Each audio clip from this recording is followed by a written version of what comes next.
Oke, selamat malam dan assalamualaikum warahmatullahi wabarakatuh. Waalaikumsalam warahmatullahi wabarakatuh. Saya Fatliha Maratumu dalam pojok ruang bincang kebijakan publik Indonesia Timur. Malam ini saya bersama dengan antropolog Universitas Haluleo, Ibu Dr. Wali Sifatu. Kami akan membahas tentang pembangunan budaya di Sulawesi Tenggara, khususnya di Kabupaten Muna, dalam ketepatan yang momentum ulang tahun Kabupaten Muna yang ke-62. Diskusi ini, bincang ini sifatnya natural aja, nggak ada desain-desain politik atau desain-desain untuk mendiskreditkan pemerintah. Kami berdua ini adalah murni akademisi, bukan politisi, sama-sama sebagai pegawai negeri sipil. Tentunya salah satu tugas kami adalah memberi edukasi kepada publik sebagai investasi atau semacam pengabdian kepada masyarakat. Oke Bu, fokus kita kembali ke ulang tahun Kabupaten Muna 62 yang dirayakan kemarin itu. Sebenarnya dari sudut pemikiran antropolog itu, makna dari perayaan hari lahirnya Kabupaten Muna itu seperti apa ya Bu? Ya.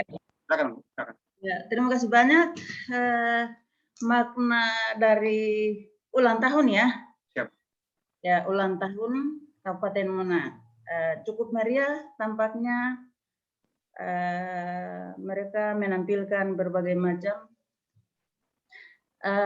Karena kita arahnya ke kebijakan publik, makanya saya mulai dengan kita memahami, saya sebagai antropologi itu mempelajari pola pikir manusia. Yeah. Mempelajari manusia dari semua aspek kehidupan, dari semua waktu, dan di semua tempat. Manusia, menurut pandangan antropologi, apalagi dihubungkan dengan pembangunan. Pembangunan itu adalah upaya perubahan ke arah yang lebih baik. Ya. Jadi bagaimana manusia itu berupaya supaya mencapai yang lebih baik. Itu pembangunan dalam pengertian pada umumnya. Kita berbicara dengan manusia, antropolog membahas manusia. Manusia itu kita harus tidak bisa kita lupakan dengan teorinya Hobbes tentang Leviathan. Manusia itu adalah mencari kebahagiaan, menghindari penderitaan. Dia apakah itu manusia zaman batu maupun manusia zaman kekinian. Tapi manusia itu dalam hal mencari kebahagiaan dan menghindari penderitaan, kemudian kita melihat seluruh aktivitas manusia di muka bumi adalah untuk mencapai 3 aspek. Aspek pertama adalah kehidupan yang baik, yang kedua adalah lapangan kerja, yang ketiga adalah berkomunikasi dengan bahasa. Kita kembali dengan pembangunan di Kabupaten Muna.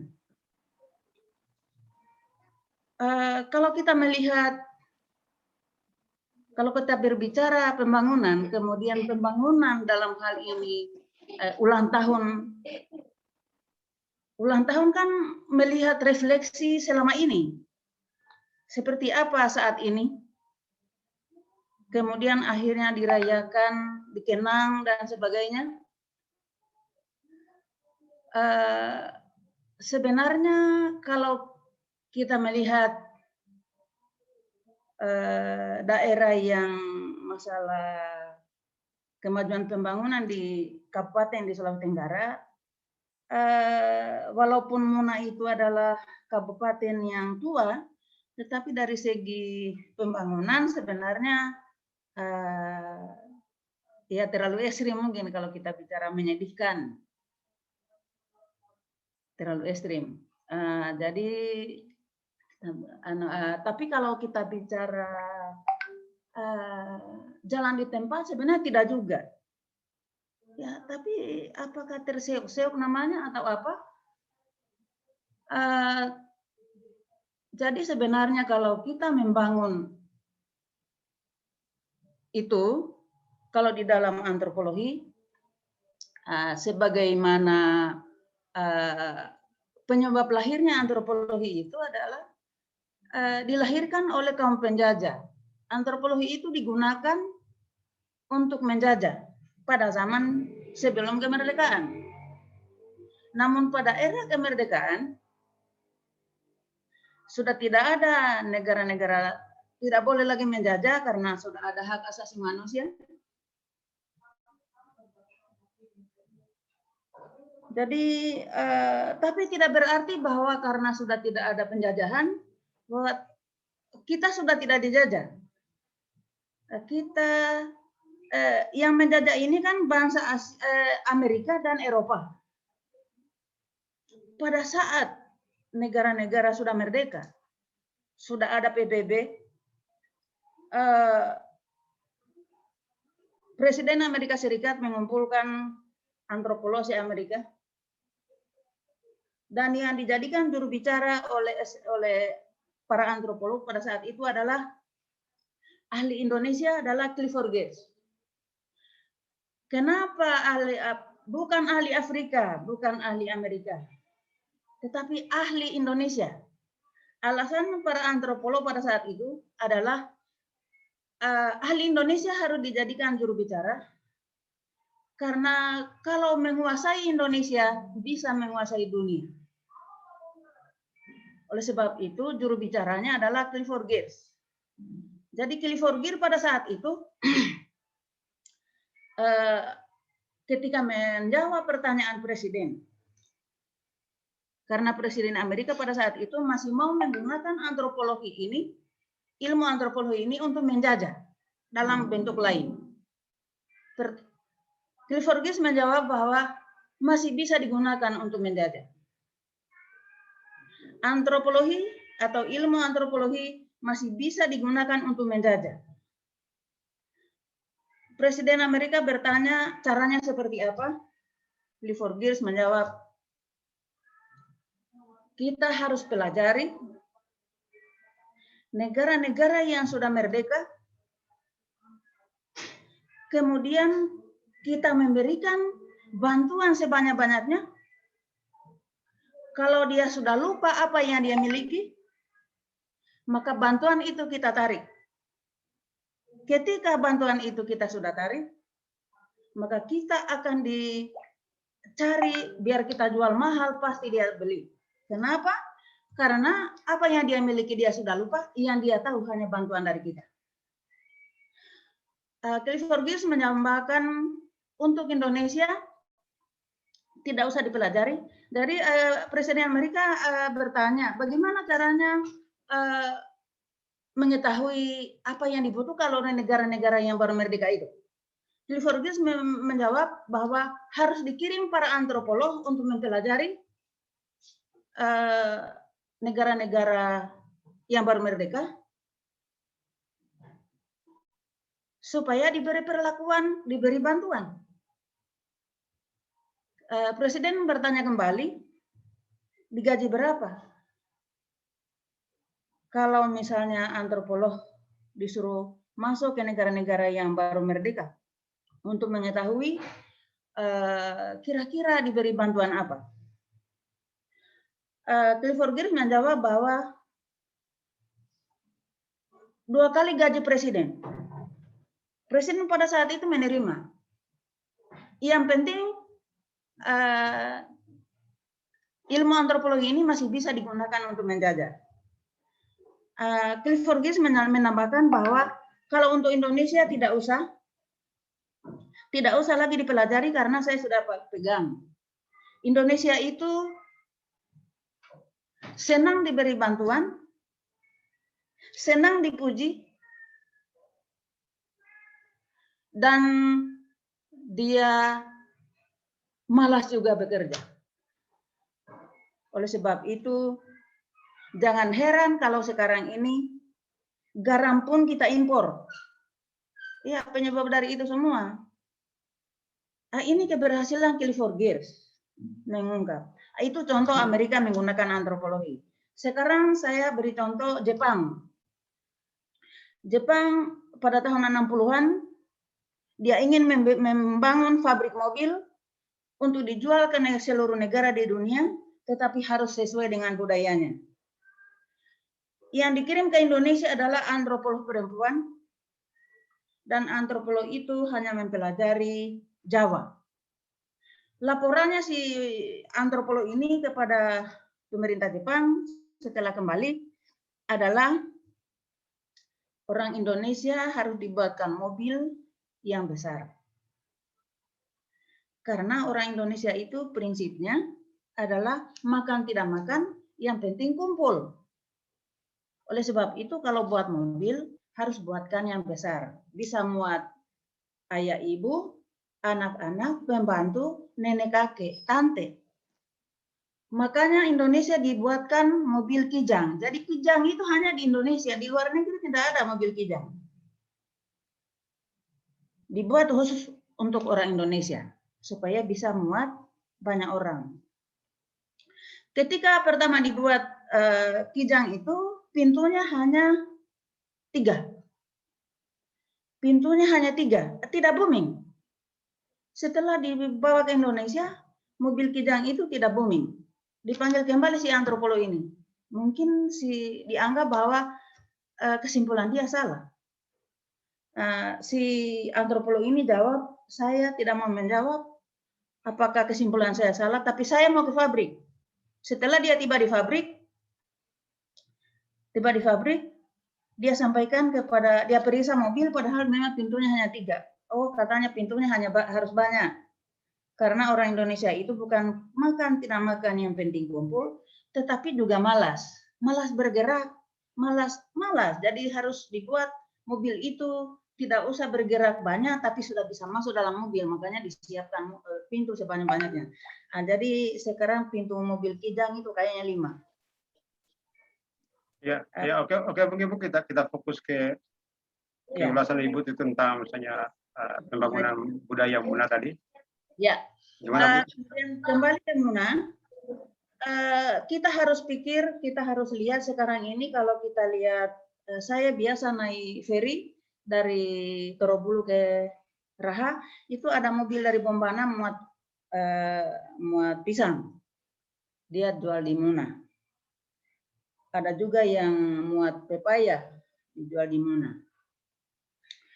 Ada juga yang muat terong, terong, terus tomat, sayuran lain dijual di Muna, itu dari Makassar. Nah, itu padahal waktu saya masih sekolah dulu di Kendari, kami itu berlomba tempat di kapal kayu, karena penjual-penjual dari Muna itu jual tomat, jual ayam, jual telur, jual jagung, jual kacang tanah di Kendari. Nah, itu yang harus kita pikirkan, kenapa itu terputus. Nah, pembangunan itu harusnya itu dalam hal ulang tahun Muna, harusnya itu juga yang dipikirkan. Harus dipikirkan, kenapa? Kemudian manusia Muna ini, ya antropolog kan mempelajari manusia. Manusia Muna ini pintar, rajin. Tapi dia berhasil, kata orang, berhasil kalau dia merantau. Dan kalau sudah berhasil di perantauan, dia tidak mau pulang. Tidak bisa dipaksa pulang, toh. Karena kembali ke teori Leviathan tadi, mencari kebahagiaan, menghindari penderitaan. Kalau pulang ke Muna hanya untuk menderita, ngapain pulang? Kan begitu. Kalau di tempat lain sudah bahagia, ya di sana saja.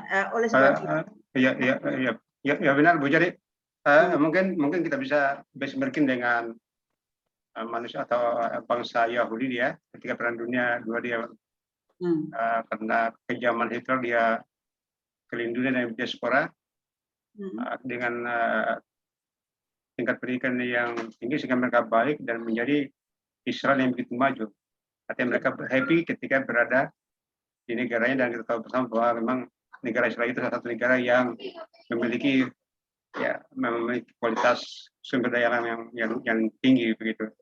Jika manusia gitu. Ya. Jadi jam saya kita bandingkan kenapa? Kenapa dari aspek kebudayaan antropologi kenapa bangsa Yahudi seperti itu mereka balik dan menyatu daerahnya yang sangat kecil itu bisa berkembang menjadi kekuatan besar di dunia. Padahal kita di UNAM misalnya seperti katakan tadi yang sudah kerja di luar itu malas pulang karena prinsip-prinsip bahwa di kampung itu tidak menjanjikan kesejahteraan seperti di kampung orang. Ini kan fakta yang berbanding terbalik. Silakan Bu. Silakan. Ya, ini kan kita bicara realita, kondisinya seperti itu. Bagaimana caranya kita mau senang pulang ke mana, sementara jalanannya jelek. Ya, saya dari Raha ke kampung itu tersiksa, tapi mau diapung kita mau lewat di mana? Nah itu salah satu contoh tidak bahagia kita pulang. Karena kita menderita di perjalanan, jalanannya jelek. Kemudian harusnya, ya oke, orang Muna kalau sudah merantau berhasil. Tapi kan tidak banyak orang Muna yang merantau. Lebih banyak yang masih tinggal di Muna. Harusnya dalam Pemda Muna itulah yang memikirkan bagaimana orang-orang Muna yang tidak kemana-mana juga sejahtera. Terus terang saja saya melihat di Muna itu kan tidak ada mata pencaharian, orang Muna sudah malas bertani. Mata pencaharian yang mereka banggakan itu hanya menjual di kapal, tukang panggul di pelabuhan, tukang panggul di pasar, itu saja. Tapi kalau sudah besar kemudian misalnya menjadi laki-laki ganteng, kemudian dia tahu bahwa wah saya ini siapa, masa dia mau jadi tukang pikul? Bukan jadi tukang pikul dia, tetapi menjadi tukang palang, tukang palak. Saya pernah bertanya ke orang-orang Pemda di Muna waktu seminar, semua mulai dari Kecama sampai dengan orang-orang Bapeda, saya tanya mereka. Ini saya dapat informasi dari para pelaku taburan, kan mereka bertaburan itu antar lorong apakah itu PK dengan rambutan. Ya, rambutan. Ini saya dapat informasi dari bosnya ya, bukan pelakunya. Pelakunya kan sudah luka-luka, tapi bosnya, ada bosnya itu. Saya tanya bosnya, kenapa sih kamu orang memalak? Ya, kami malu jadi tukang pikul di pasar, kami malu jadi tukang pikul di pelabuhan, kami malu kalau menjadi penjual di sana, dan pembelinya juga terbatas. Tidak ada lapangan kerja. Kami juga mau memiliki mata pencaharian. Kemudian kami juga ingin memiliki pekerjaan. Jadi kerja kami adalah ya kami tidak memalak di jalan, kami memalak SKPD. SKPD, iya. Ketika kami memalak, kalau sudah musimnya membagi proyek, kami nanti kami minta bagian.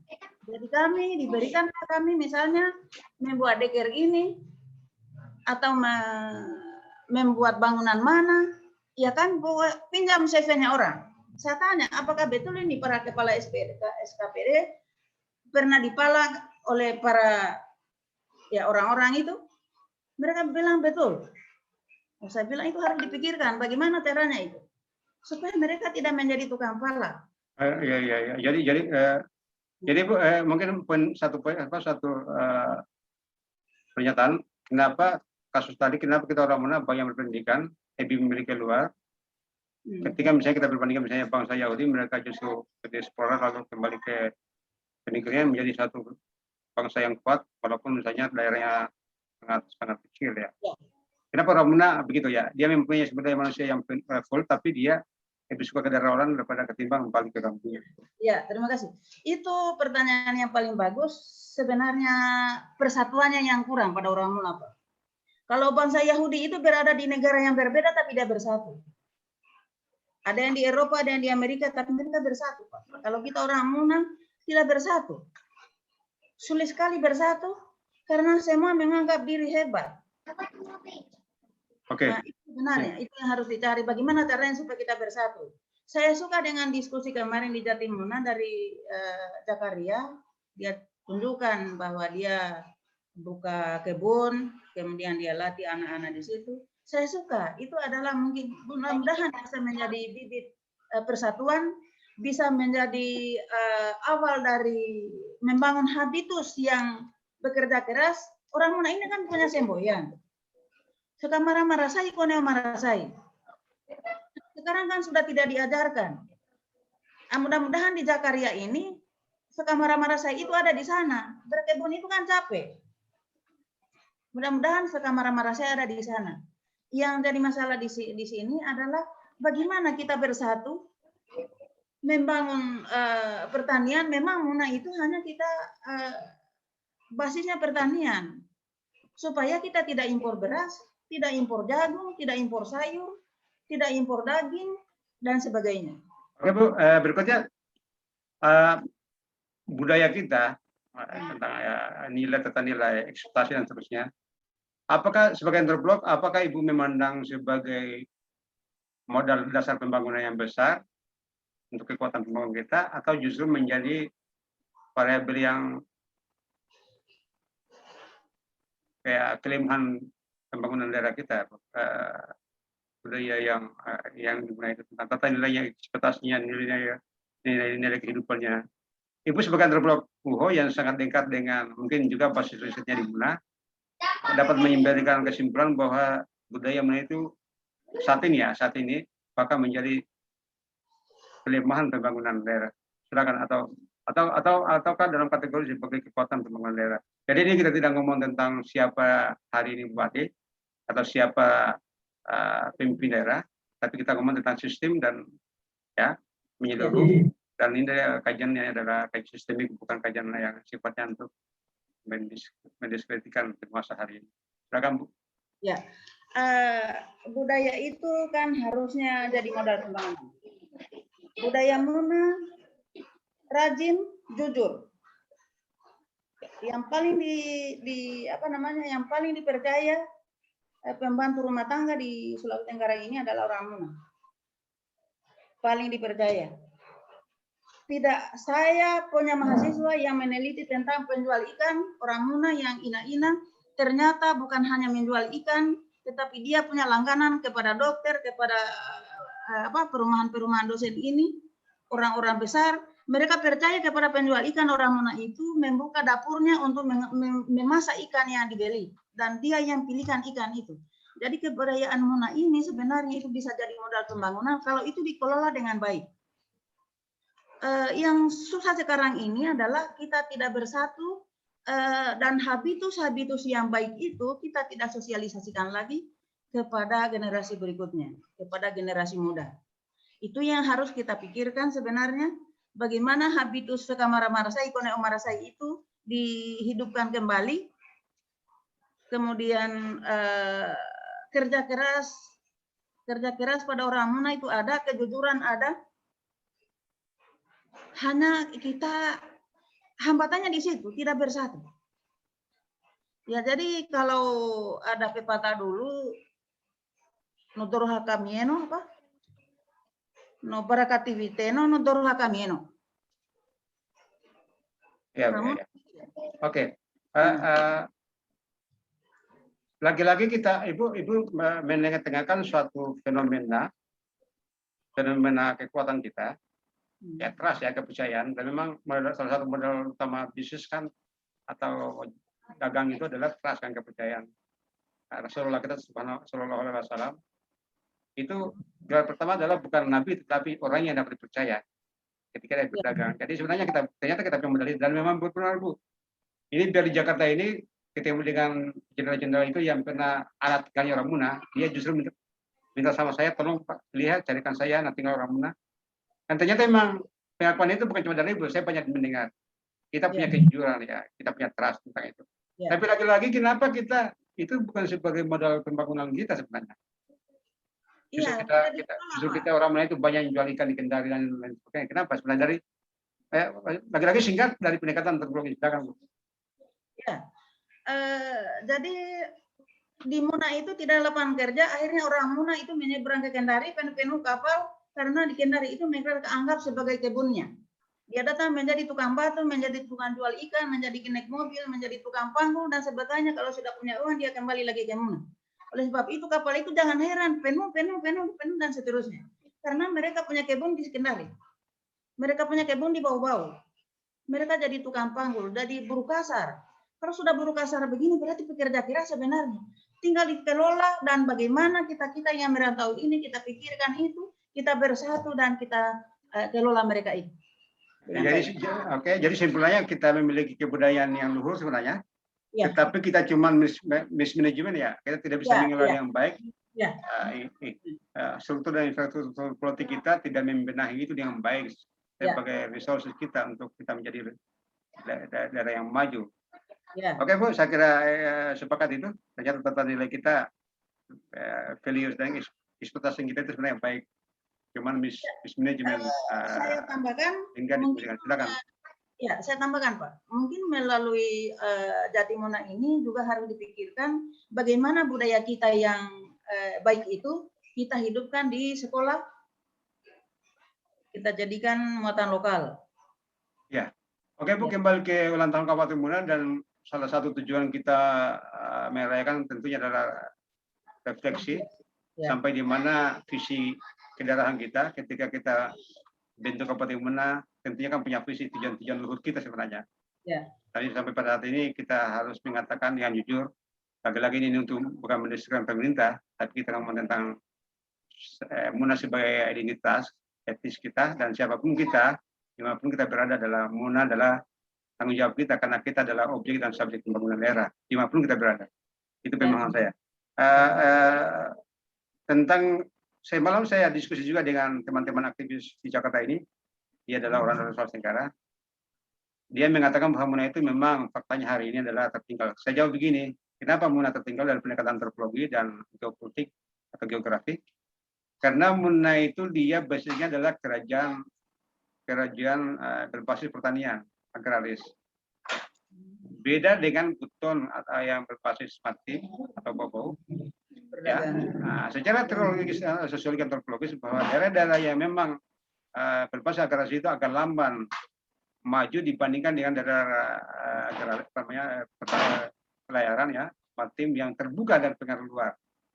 Saya kira itu kita sepakat. Saya juga pernah kuliah sejarah tentang itu. Kemudian kedua, kenapa Kendari itu maju? Karena dia keuntungan politik.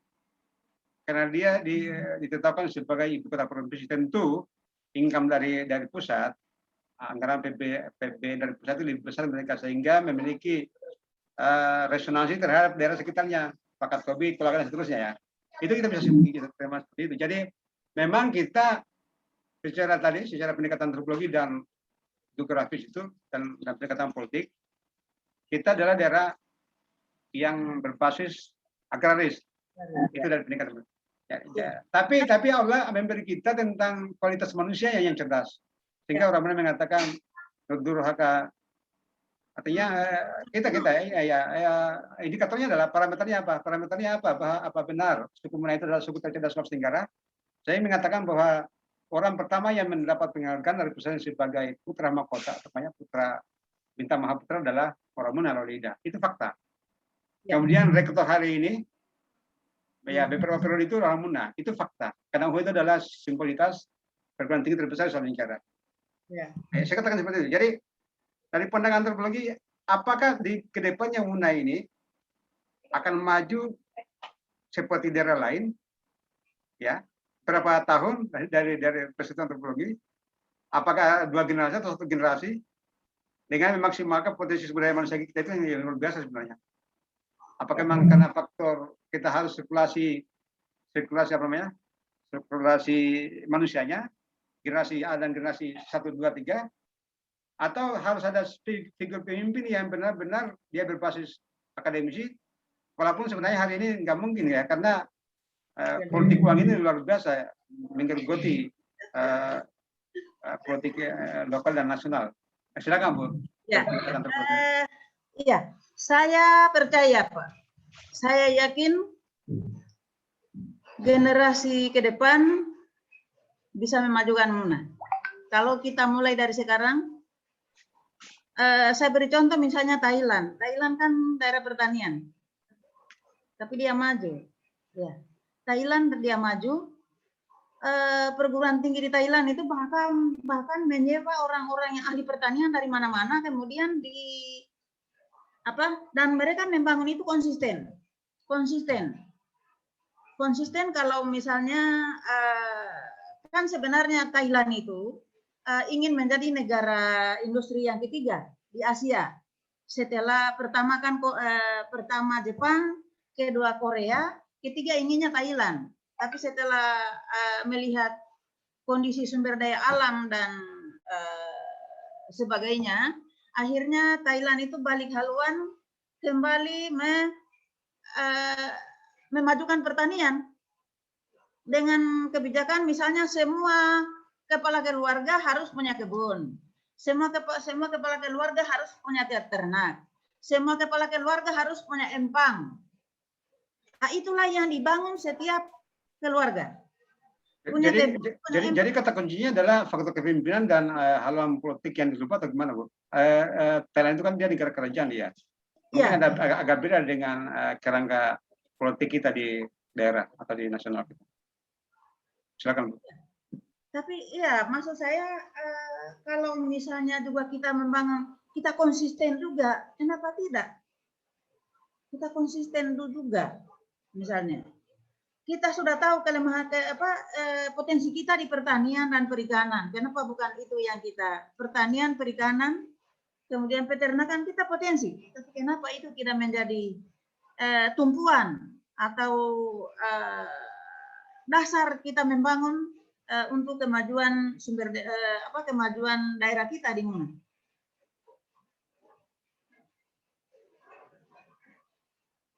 Sebagai terblok, kedepannya kita akan pasti maju. Saya melihatnya dari pendekatan manajemen bahwa banyak teori manajemen mengatakan bahwa kemajuan satu organisasi atau satu pemerintahan itu 65% ditentukan oleh kecerdasan pemimpin atau kemampuan pemimpin sebagai leader dan sebagai manajer.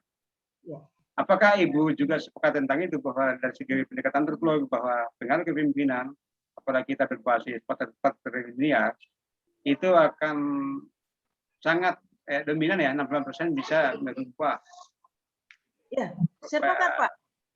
Jadi manusia, ya betul, sepakat Pak. Saya sepakat karena faktor kepemimpinan sangat menentukan majunya suatu rumah tangga atau negara atau kelompok, itu tergantung pimpinannya. Karena orang Indonesia ini kita adalah sistem patrilineal. Bapak, pemimpin adalah di dalam rumah tangga kita, pemimpinnya adalah Bapak. Jadi yang menentukan maju tidaknya rumah itu adalah Bapak. Ibu membantu. Sama juga dengan kepemimpinan. Jadi pemimpin sangat menentukan maju tidaknya suatu organisasi. Ya, oke Bu, sepakat itu. Kembali ke basis antropologi kita sebagai orang Muna, bahwa dalam pendekatan historis berdasarkan artefak kepemimpinan kita dan guru kita, bahwa Muna itu sebenarnya terangkatnya Laeli sebagai pemimpin utama adalah dalam pendekatan de primus inter pares. Kenapa Laeli orang pendatang dan tiba-tiba Kodasana mengangkat dia sebagai pemimpin? Karena memang dia adalah de primus inter pares, orang yang terbaik dari kelompok-kelompok terbaik di situ. Ya. Nah, apakah hari ini budaya kepemimpinan menentukan pimpinan pada masa lalu itu bisa diinternalisasi dalam model pergantian kepemimpinan di Kabupaten Muna? Artinya perilaku leluhur dalam menjadi kepemimpinan itu bisa direduksi atau minimal menjadi kerangka politik kita pada hari ini. Bagaimana dari pendekatan tertentu? Ya, jadi dulu ya kita berbicara masa lalu zaman kalau kita juga bilang tentang siapa? Betenoni Tombola dan sebagainya. Betenoni Tombola kan pendatang ya. Benteng Tombola kan pendatang. Ya. Ya, kemudian tapi kalau kita melihat gua di Muna yang ada Kagati dan sebagainya, itu sebenarnya orang Muna ini sudah lama ada. Kemudian sudah lama ada, kemudian mobilitasnya memang tinggi. Artinya sampai leluhur kita itu punya gelar Sugi Patani. Sugi Patani itu kan di India, Pak. Sugi Patani di Thailand, Sugi Patola di India. Sugi Laende di Ende, Sugi Ambona di Ambon. Kan begitu. Artinya mereka jalan merantau mempelajari sesuatu, tapi bukan merantau untuk membawa pulang ke harta, tetapi membawa pulang kelebihan dan ilmu dan sebagainya. Dan pada zaman dulu orang-orang Muna itu dia untuk maju dia melalui pertapaan. Pertapaan kan belum ada pendidikan dulu. Nah, sekarang ini adalah pendidikan. Bertapa ini kan hidup tidak makan, tidak minum, tidak tidur, tidak buang air di suatu tempat yang sepi, di tempat yang angker. Ya, kalau berhasil di situ berarti itu sukses. Berarti kita juga sebenarnya kita habitus untuk bersusah-susah dahulu, bersenang-senang kemudian itu kembali disosialisasikan kepada generasi muda. Ya. Jadi kita tetap akan nilai filosofi kita leluhur itu sebaiknya dibalaskan kepada generasi muda kita pada hari ini. Dan saat ini memang genetik kita adalah tentang kejujuran tadi masih sangat dominan ya, dan alhamdulillah menjadi modal kita sebenarnya. Modal orang Muna itu sebenarnya adalah kejujuran. Saya mengalami itu ketika saya masih di Bantanas dan saya melakukan perubahan budaya filosofi. Saya tipikal orangnya nggak pernah meminta-minta dan malah saya selalu mundur. Saya bilang kalau memang ini sistem kehadiran saya mengganggu sistem, mengganggu pencapaian visi organisasi di Bantanas, saya bilang tolong saya dimutasi, jangan saya menjadi duri. Ya. Sebenarnya itulah sebenarnya modal kita. Dan justru dengan itu mereka, aduh jangan katanya. Itulah kejujuran kita dan mungkin langka ya. Jadi dalam kuliah di Universitas Negeri Jakarta program politik, saya ingin sampaikan bahwa model demokrasi agung itu sebenarnya di Muna. Dengan prinsip-prinsip di premis prevalence tadi. Dan salah satu indikatornya bahwa orang Muna itu kalau dikasih jabatan bukan senang, malah dan dihindar. Karena itu adalah mana osoda. Jadi pas Muna itu jabatan osoda. Bukan pangkat. Ya, ketika orang Muna itu saya memahami bahwa jabatan adalah osoda sebenarnya nggak mau orang berkampanye memilih dan dipilih.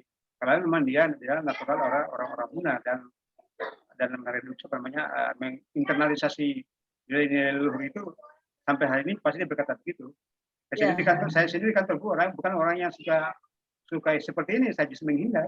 Nanti sistem atau kebijakan kalau saya mau kalau misalnya dijemput itu atau mencari-cari muka itu, saya sampaikan teman-teman saya ini kalau cari muka dapat jabatan nggak usah saya ke Jakarta bilang.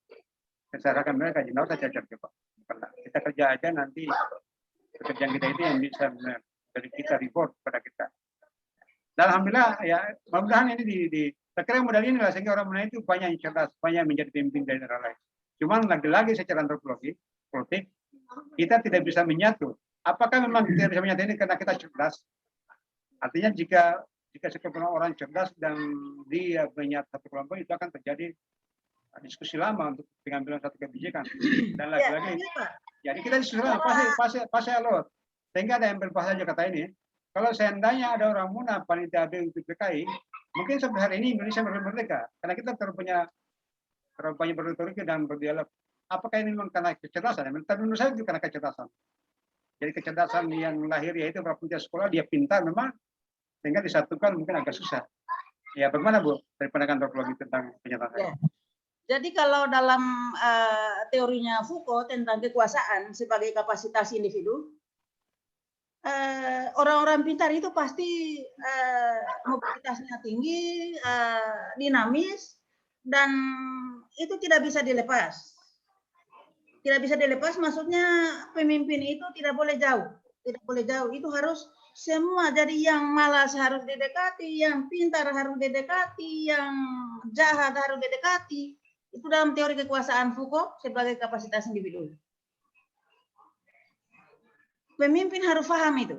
Nah, tapi yang tadi masalah, siapa sih konsultan sosialnya begitu? Siapa sih konsultan sosialnya para pemimpin kita ini? Nah, itu kan pertanyaannya. Jangan-jangan mereka menggunakan konsultan, begitu. Maksud saya begini, ya itu yang tahu, yang paham bahwa manusia muna itu pintar, rajin apa segala, tapi hati-hati. Menjadi pemimpin orang muna itu harus tahu bahwa semua harus didekati, harus pakai teorinya Foucault. Berarti pendekatannya adalah pendekatan yang lebih sifat apa ya, pendekatan yang sifatnya humanis ya, kekeluargaan. Humanis. Dan alhamdulillah tipikal seperti itu saya juga gunakan di kantor sebagai pengindapaan lah. Anggota saya sekitar 30 orang, tapi dia multi-culture, multi-etnis. Saya gunakan pendekatan itu aja, Bu. Merangkul semuanya, bahkan manajemennya terbuka, termasuk keuangan. Pertama adalah saya buka keuangan, saya buka semua. Malah pendapatan saya ketika ada honor itu lebih sedikit ketimbang teman-teman. Itu itulah model kepemimpinan Muna untuk Jakarta. Konsep saya dalam model kepemimpinan Muna untuk Jakarta. Saya buka semua. Integritas saya adalah jaga. Ketika pagi-pagi uang aneh, orang kaget, kenapa kamu terbalik? Saya bilang, ya model kepemimpinan Partai Nafla. Saya orang yang humanis dan saya ingin lihatkan orang Timur itu, Muna itu seperti ini memimpin. Dan alhamdulillah selama 2 tahun lebih, 3 tahun, saya pegang uang, nggak ada satu orang pun mengatakan pilih itu dia curang, dia main uang. 1 rupiah pun insya Allah. Ini adalah sekali lagi modal kita sebenarnya. Modal ini laku, Pak. Modal rohani kita ini laku di negeri orang. Tapi lagi-lagi kenapa di kampung kita tidak laku? Ya, orang-orang jujur itu menyatu justru kita menjadi suatu kekuatan untuk membangun daerah. Silakan, Bu. Ya, saya ulangi lagi bahwa memimpin orang Muna harus didekati semuanya. Semuanya harus didekati, harus dekat, harus terbuka, karena kapan tidak terbuka, kapan menjauh, pasti menjadi duri. Orang Muna pintar, orang Muna jujur, orang Muna pekerja keras, tapi kapan jauh, itu hati-hati. Mereka tinggalkan, dan dinamisnya itu bisa berkembang, yang harusnya 1 bisa menjadi 2, 3. Ya, oke. Saya senang dengan Ibu antropolog ya. Saya adalah bisnis sejarah Pak sebetulnya. Saya teringat dengan metodologi kolonial untuk menyelesaikan perlawanan masyarakat saya dengan mendatangkan seorang antropolog ya. Gurunya ya. Dokter gurunya. Artinya Brunei. Iya. Untuk menguasai Aceh, iya. Artinya orang asing pun menggunakan antropologi, ahli antropologi untuk mendiamkan perlawanan rakyat Indonesia. Kalau misalnya bupati kita tidak menggunakan antropologi dalam pembangunan daerah yang kepemimpinannya, saya pikir dari kita pendekatan akademis kayaknya aneh-aneh juga ya.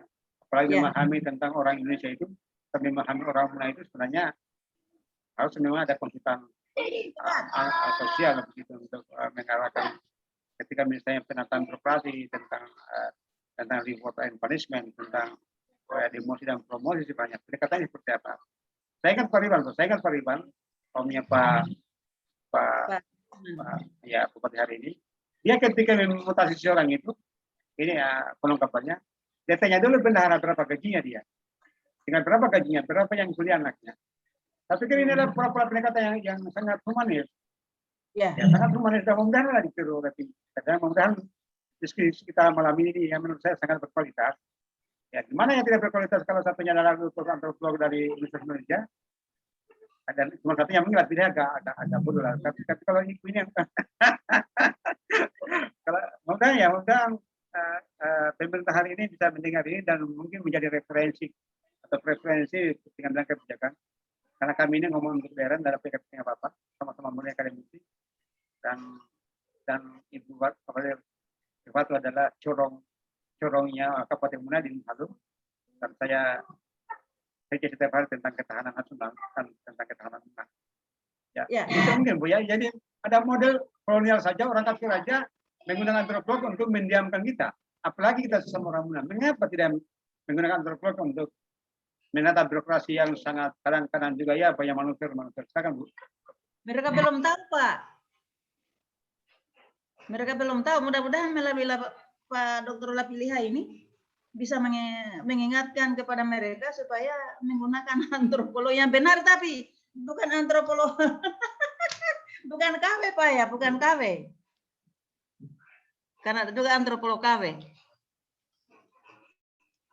Orientasi kapital ya, ketika misalnya ya jujur aja Pak, saya banyak juga berinteraksi dengan para pakar-pakar Indonesia ini selama di mantan dari UI, dari IPB, dari UGM. Ya, banyak juga yang punya integritas dan banyak juga yang ya orientasinya uang atau profit. Ada mudah-mudahan saya juga punya integritas Bu. Saya pasti mencari orang yang punya integritas. Tidak mungkin saya undang orang yang tidak punya integritas seperti Ibu gitu. Saya juga bukan orang yang menjadi bahan bakar untuk orang lain, enggak. Ketika orang itu pragmatis pasti akan saya jauhi. Ya. Ya, kalau misalnya dia idealis, kenapa saya undang Ibu? Karena menurut saya sosok yang ya menurut saya mudah-mudahan prototipe masyarakat intelektual Yun Halu. Orang yang tidak banyak ingin jalan saja on the track, tidak banyak manuver politik. Justru saya menggila pilihan banyak manuver politik. Ya. Jadi mudah-mudahan ini diskusi lain lagi. Ini forum dokter ya para mohon pendengar ya, bukan kami sombong ini bukan. Bagaimana konsep kami ini bisa diterima di Dewan Kekanan Nasional dan di UE, nah, terus kita punya daerah ini tidak menerima gimana juga ya. Ini aneh-aneh juga sebenarnya. Ini bukan lagi bukan sombong, mohon maaf. Pemirsa, mohon maaf. Kami sangat cinta negeri karena kami sekali lagi kami di Kampung dan bukan kilo di Muna, maka Muna adalah kami dimanapun kami berada. Dalam izin Bu, rekomendasi UNESCO tentang peradaban internasional menuju abad 1, Indonesia berkata to be world citizen without loss of culture. Jadi kita ke Jakarta, ke Singapura, tapi tidak boleh budaya kita hilang. Jadi kalau orang mengatakan kenapa pilih di Jakarta masih bahasa Muna, ya saya kan berdiri dari Muna, ke Jakarta bukan dari Jakarta ke Muna kan begitu. Jadi tadi without loss our culture.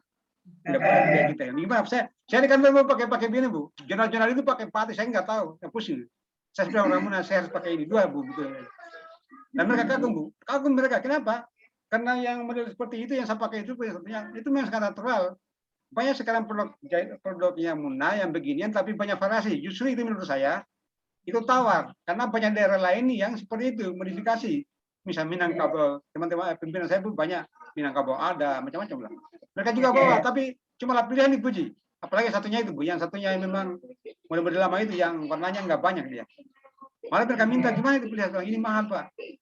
Yang Pak Jenderal Avanti yang gabung di Jatimuna itu, ya kaget juga. Oh iya, dari mana saya bilang. Ini saya bilang sangat susah ini. Satu lembar ini 10 hari baru selesai. Dia nyam satu-satu. Artinya memang mentalitas kita, budaya kita itu laku dipakai.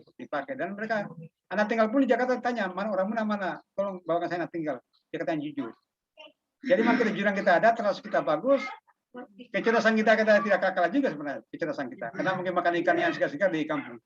Kalau gue dengan segar jadi jujur, cerdas. Cuma itu memang cepat kecewa, nanti dia pungge. Kita jujur sama orang, tiba-tiba misalnya kita disakiti, itu out itu. Sama dengan pernyataan Ibu tadi, hati-hati orang Muna.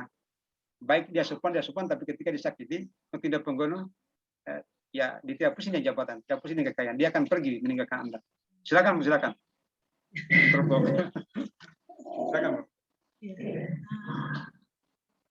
Ya, jadi orang Muna ini kan ada Katoba. Ya, Katoba itu sebenarnya merupakan sesuatu yang sangat inti di dalam mempersiapkan sumber daya manusia Muna. Tapi saya lihat sekarang ini jadi masalah Pak. Masalahnya begini, orang Muna tidak pintar bahasa Muna. Kemudian Katoba itu dipakai yang digunakan bahasa Muna, biar di bahasa Indonesia kan sudah agak sangat sulit. Akhirnya tidak mengerti. Yang di Toba Nianokau. Nah, padahal ini apa ya? Saya juga heran orang Muna ini tidak mau bahasa Muna biar ada di desa. Saya selalu sampaikan kepada mereka, tolong anakmu ajarin bahasa Muna, dia pasti pintar bahasa Indonesia. Saya kasih contoh, saya kan sampai tamat SD tidak pintar bahasa Indonesia saya. Di kampung sana kita mau bahasa Indonesia dengan siapa? Saya nanti sekolah SMP Negeri 1 Raha baru bahasa Indonesia. Karena orang Muna di Raha ternyata bahasa Indonesia. Buktinya saya pintar juga bahasa Indonesia. Buktinya saya juga bisa sampai ke luar negeri. Padahal saya tamat SMP baru belajar bahasa Indonesia, belajar bahasa Inggris, mata pelajaran di sekolah. Tapi tidak, orang tua kita yang sekarang menjadi orang tua di Muna itu, mereka tidak mau ajar anaknya dengan bahasa Muna. Saya sampaikan kepada mereka, tolong kamu ajar anakmu, karena ketika kita bawa adat, kita duduk adat, anakmu disuruh pegang puro-puro, dan dia tidak tahu bahasa Muna, itu diomelin. Anaknya siapa sebenarnya ini? Untuk kegelisahan Ibu tadi bisa dijawab dengan pendidikan yang masif tentang budaya daerah ya Bu. Artinya budaya yang Ibu masuk sebagai struktur kurikulum di sekolah-sekolah dasar dan menengah di Muna ya gitu Bu. Iya. Silakan. Jadi itu saya kembali harus diajarkan kembali bahasa Muna. Maksud saya bahasa Muna bukan di sekolah, tapi di rumah. Di rumah Pak, karena saya akhir-akhir ini biasa diikutkan dalam duduk adat. Terus yang pegang pro-pro itu kalau tidak, kita sudah kasih tahu duduk di sebelah kiri, karena namanya Mbak. Akhirnya kita tarik-tarik, kita dorong, tidak tahu bahasa Muna. Akhirnya saya bilang, bagaimana kita punya generasi tidak tahu bahasa Muna, padahal kita bawa adat ini kan kita bahasa Muna ini. Iya, artinya memang ya, kita perlu internalisasi bahasa Muna dalam keluarga kita, karena memang keluarga itu kan pendidik yang pertama dan utama ya, bukan sekolah sebenarnya pendidik. Jadi lagi-lagi orang tuanya harus bertanggung jawab terhadap agar budaya kita tidak lost, tidak hilang begitu saya, tidak terus dengan perkembangan zaman. Dan alhamdulillah Bu, mungkin Ibu bisa menilai saya. Lagi-lagi saya ini bawa ke Jakarta ini bawa baju Muna saya. Saya tidak pusing di Kementerian Pertahanan, saya masuk pakai baju adat. Silakan Anda lihat. Tidak urusan bagi saya, yang penting saya ingin menasionalisasi budaya saya. Di Kemenko Polhukam malah saya masuk itu sembahyang bersama dalam. Lain berkatanya di mana? Bilang ini dari Muna Pak Jenderal dari Muna ini. Mudah-mudahan pejabat-pejabat kita di manapun berada, apakah menjadi pejabat bisa dengar juga di Jogja itu ada orang Muna yang jadi pejabat daerah di Kementerian banyak. Tolong mudah-mudahan semuanya menggunakan seragam ini ketika hari Jumat sebagai nasionalisasi produk Muna, termasuk bahasa-bahasa kita di Muna. Ya, oke. Saya kira ini kita sepakat Bu, banyak hal malam ini kita berbincangkan yang mudah-mudahan dapat didengar oleh pengambil keputusan di Muna, menjadi preferensi kebijakan budaya kita. Jadi mungkin satu kata Bu, budaya politik kita sebenarnya, karena ini adalah roh dari kemajuan pembangunan. Ibu referensinya apa sebenarnya budaya politik kita ini yang harus menjadi preferensi kita di Muna. Karena Muna ini jujur di daerah lain katanya Muna itu politiknya memang panas. Kalau politiknya tidak panas berarti orang Muna. Dari pendekatan antropologi silakan Bu. Rekomendasi tentang itu. Ya, jadi ya mungkin tadi Pak kita kembali ke Notin de Pongke. Ya. Notin de Pongke cepat tersinggung. Jadi apa ya? Ya sebenarnya kembali ke tadi, kita harusnya kalau membangun Muna ini harus membangun orang Muna ini harus menggunakan teorinya Foucault. Kekuasaan sebagai kapasitas individu, surveillance, pengawasan tapi tidak jauh, pengawasan yang dekat, akhirnya orang menjadi polisi bagi dirinya sendiri. Menjadi polisi bagi dirinya sendiri, bukan takut karena aturan. Tapi aturan itu difahami bukan untuk ditakuti. Nah, orang Muna sebenarnya bisa.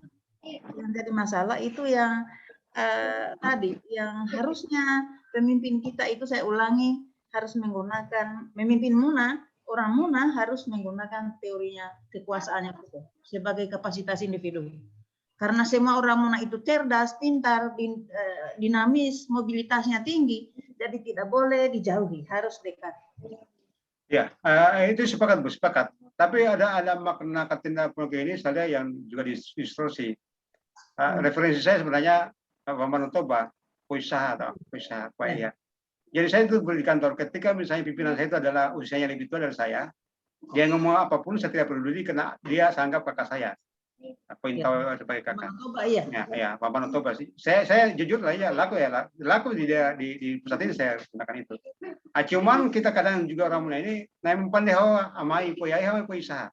Kadang justru ada kita justru dia ingin saya hargai, gimana ya? Dia kali saya hargai. Lintasan sekolahnya juga nggak banyak, kapasitas ekonomi juga nggak banyak, tapi ya dia tahu bahwa dia ini adik. Jadi ada distorsi makna sebenarnya poin tahu itu. Bambang Toba lagi-lagi sebagai narasumber kita hilang dan lebih kita overnya adalah harga dirinya itu memang sangat tinggi, tapi mana dan tidak tahu posisinya pada posisi mana, apakah PAIH ya atau PISA. Bahkan dalam budaya Muna itu Nepanagon Mako itu sekarang sudah ngabur. Saya sekarang sebagai Sampuha Arwa Kampulu, saya agak susah mendapat pengakuan sebagai Nepanagon dari para ibu-ibu misalnya. Ini sudah hilang, sudah tergerus begitu. Ya, hilang. Ya silakan Bu, silakan ya. Banyak hal yang hilang. Katoba ini kita harus kembali kita hidupkan, kita kembali sosialisasikan supaya menjadi habitus orang Muna. Menjadi habitus orang Muna. Habitus itu teorinya Bourdieu. Katoba harus disosialisasikan, bahasa Muna harus disosialisasikan kembali. Kemudian istinja juga harus disosialisasikan kembali. Alanoe. Ya. Iya. Segera demikian ya. Jadi lagi-lagi kita membutuhkan perkembangan pendidikan kita bahwa budaya leluhur kita itu lagi-lagi dijadikan sebagai suprakurikulum atau minimal dalam keluarga itu yang sebagai pendidik pertama dan utama adalah tetap mengajarkan tentang budaya kita kepada anak-anak kita. Ya. Oke, saya kira sudah cukup banyak Bu. Ya. Hal-hal yang Ibu sampaikan tentang budaya. Lagi-lagi ini mohon maaf pemirsa, kami bukan punya kepentingan politik atau saya menyoroti pemerintah, tapi lagi-lagi adalah kami adalah berbasis akademisi dan kami punya konsep tentang itu. Apa yang kami ngomongkan punya konsep berbasis teori, sehingga tolong ini dimaknai sebagai suatu simbangsi untuk pembangunan daerah. Karena kontribusi kami cuma seperti ini. Nggak mungkin kami berkebun, nggak mungkin, karena tugas kami sehari-hari adalah sebagai akademisi dan sebagai orang kantor. Jadi inilah bentuk sumbangsi kami sebagai akademisi kepada daerah kita, sebagai Muna yang kita cintai. Dan lagi-lagi kami mohon mudah-mudahan yang mendengar ini bisa dijadikan sebagai landasan moral dalam pengambilan kebijakan. Mungkin sebentar Bu, closing statement mungkin sebelum saya tutup, silakan Bu. Terima kasih atas kesediaan terima kasih kepada Bapak atas kesediaan untuk mengundang saya untuk ngomong di sini. Mudah-mudahan bermanfaat untuk orang Muna dan bagi diri saya sendiri. Semoga kita budaya Muna yang telah terpatri di dalam diri kita itu jangan lagi dihilangkan, tetap disosialisasikan, karena budaya itu bukan turunan tetapi dipelajari. Ya. Oleh sebab itu budaya Muna itu harus dipelajari karena bukan diturunkan melalui unsur darah tetapi dipelajari. Gitu, Pak. Saya kira dari saya cukup. Iya, terima kasih Bu Dr. Wadi Siwatu, antropolog Universitas Hamdulillah, alumni program doktor Universitas Indonesia. Saya kagum dengan Ibu dan terima kasih banyak atas waktunya. Dan di momentum Hari Ulang Tahun Kabupaten Muna ke-62, lewat pojok pelatihan Maratomo, ruang pinjang kebijakan publik Indonesia Timur. Nanti kita ketemu Bu, di waktu-waktu ke depan dalam isu-isu yang lebih tajam dan hangat, dan saya mohon kepada Ibu ke depannya bisa memberikan waktu yang sama pada hari ini. Demikian Bu, saya sampaikan terima kasih, dan saya akhiri dengan ucapan Assalamualaikum warahmatullahi wabarakatuh. Salam sejahtera untuk kita semua.